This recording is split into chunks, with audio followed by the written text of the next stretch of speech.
মানব সম্পদ উন্নয়ন এবং বিশ্বব্যাপী গ্রহণযোগ্যতা সৃষ্টির উদ্দেশ্যে রংপুর বিভাগে প্রতিষ্ঠিত প্রথম বিজ্ঞান ও প্রযুক্তি বিশ্ববিদ্যালয়ের নাম হাজী মোহাম্মদ দানেশ বিজ্ঞান ও প্রযুক্তি বিশ্ববিদ্যালয়।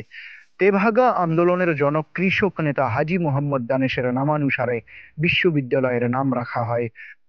1976 সালে এই বিশ্ববিদ্যালয়ের যাত্রা শুরু হয় এগ্রিকালচারাল এক্সটেনশন ট্রেনিং ইনস্টিটিউট হিসেবে, এবং তখন এখান থেকে কৃষিতে ডিপ্লোমা ডিগ্রি প্রদান করা হতো। এরপর 1988 সালে বাংলাদেশ কৃষি বিশ্ববিদ্যালয়ের অধীনে এটি স্নাতক পর্যায়ের কৃষি কলেজে উন্নীত হয়।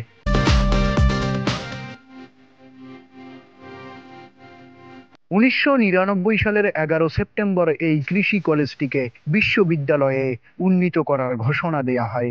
এরই ফলশ্রুতিতে 2002 সালের 8 এপ্রিল মহামান্য রাষ্ট্রপতির প্রজ্ঞাপন জারির মাধ্যমে স্থাপিত হয় হাজী মোহাম্মদ দানেশ বিজ্ঞান ও প্রযুক্তি বিশ্ববিদ্যালয়।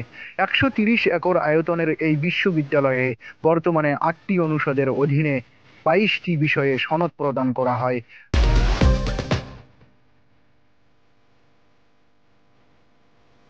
সবুজ গাছপালার সমারোহের মাথা উঁচু করে দাঁড়িয়ে থাকা হাজী মোহাম্মদ দানেশ বিজ্ঞান ও প্রযুক্তি বিশ্ববিদ্যালয়ে আছে লাল সাদা ইটের সমন্বয়ে তৈরি দৃষ্টিনন্দন ভবন, জিমনেশিয়াম, ক্যান্টিন, ডি বক্স চত্বর, টিএসসি, কেন্দ্রীয় জামে মসজিদ, কেন্দ্রীয় শহীদ মিনার, একাডেমিক ভবন, প্রশাসনিক ভবন, ছাত্রছাত্রী হোস্টেল, সেমিনার কক্ষ এবং 2টি অডিটোরিয়াম।